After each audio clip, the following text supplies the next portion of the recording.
Waalaikumsalam warahmatullahi wabarakatuh.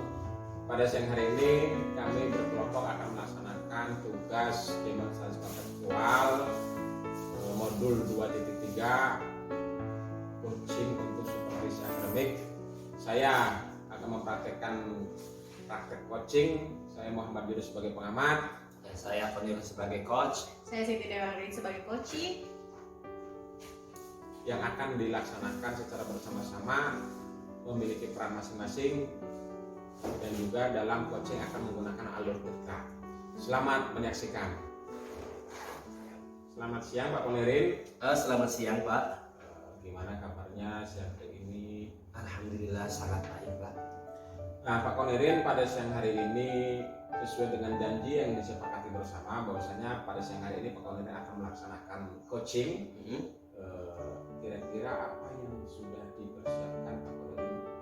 Untuk kegiatan coaching ini saya sudah mempersiapkan beberapa kompetensi yang tentunya itu terkait dengan alur diklat Pak. Oke, Pak Konirin akan melaksanakan coaching sesuai dengan alur diklat, mulai identifikasi, kemudian rencana aksi dan tanggung jawab. Kemudian Pak, saya sebagai pengamat juga mengingatkan bahwasanya dalam coaching nanti ada beberapa prinsip dan kompetensi inti yang harus ditekankan oleh Pak Konirin sebagai coach gitu ya.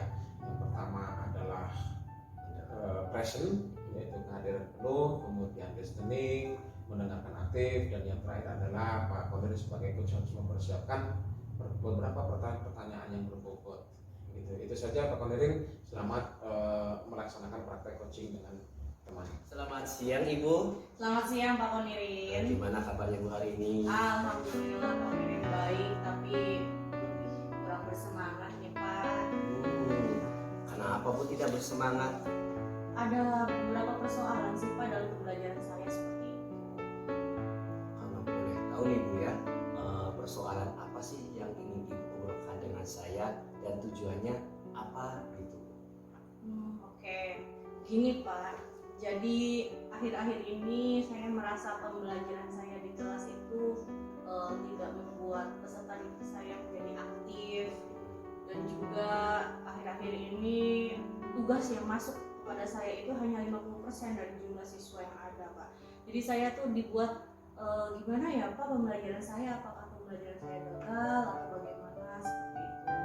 Yang saya inginkan kan pembelajarannya tidak seperti ini. Mungkin dengan ngobrol sama Bapak saya mendapatkan solusi bagaimana cara menangani pembelajaran saya.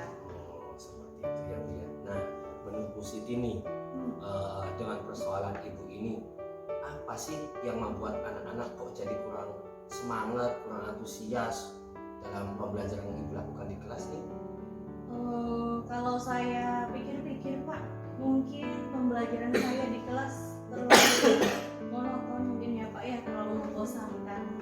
Mereka menganggap pembelajaran saya tidak menyenangkan karena saya menggunakannya metodenya ceramah Pak, full, dan mungkin juga tugas yang saya berikan terlalu banyak, pertanyaannya terlalu panjang, jawabannya juga terlalu luas. Mungkin seperti itu yang membuat pembelajaran saya merasa tidak menyenangkan untuk murid-murid saya. Seperti itu. Ya. Kira-kira setelah Ibu mengetahui penyebabnya ini, apa yang bisa Ibu lakukan supaya murid Ibu jadi antusias terhadap pembelajaran yang Ibu lakukan? Saya berpikirnya Pak, kenapa pembelajaran saya tidak menyenangkan, kenapa pembelajaran saya tidak membuat murid saya aktif. Setelah saya lihat-lihat, setelah saya refleksikan diri Pak tentang pembelajaran saya, mungkin saya inginnya pembelajaran saya itu lebih menyenangkan, lebih aktif. Mungkin saya akan membuat pembelajaran saya dengan berbagai media belajar yang disesuaikan dengan kebutuhan murid saya, seperti itu.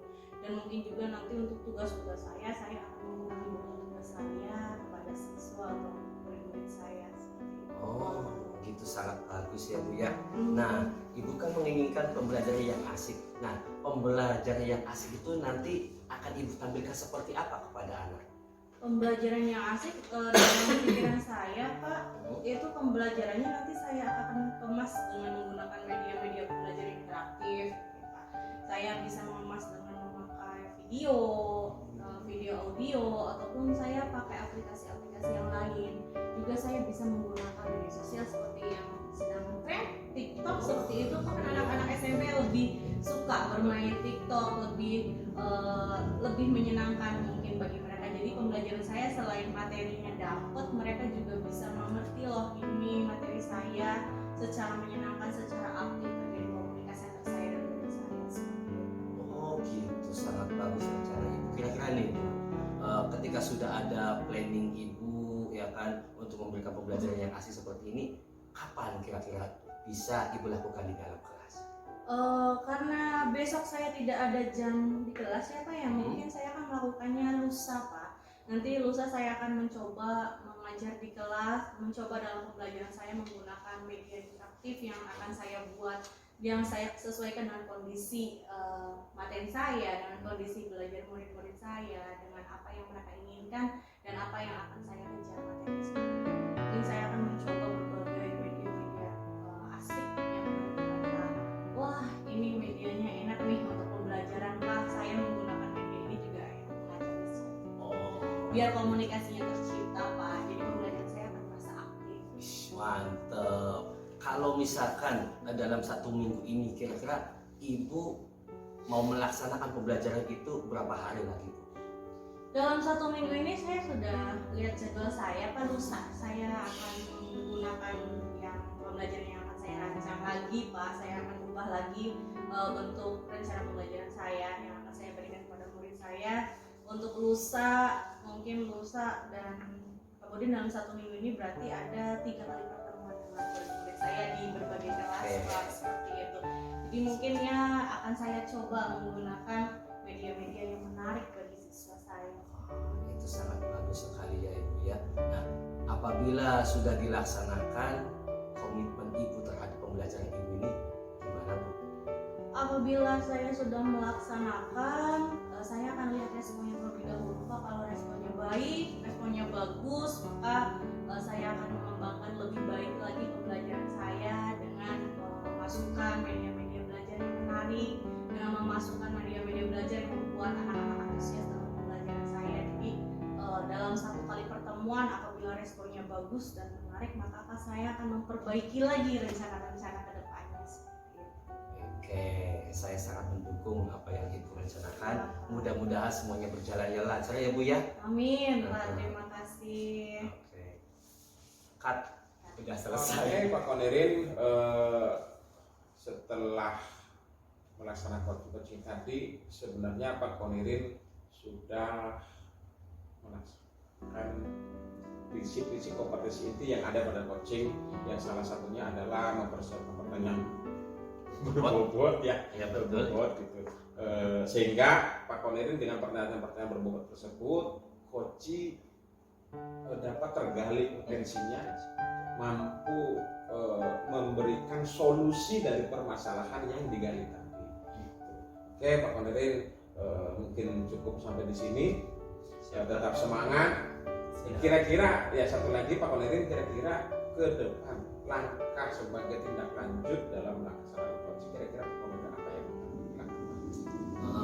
Untuk rencana tindak lanjut yang saya ingin lakukan yaitu saya ingin mengembangkan potensi yang lain Pak, kompetensi yang lain pada diri saya. Selain pertanyaan yang berbobot, juga kesadaran penuh terhadap coach saya ketika beliau mengutarakan masalahnya kepada saya. Mungkin itu rencana saya untuk kedepannya. Ya, terima kasih Pak Konirin, tetap semangat, salam dan bahagia. Salam dan bahagia.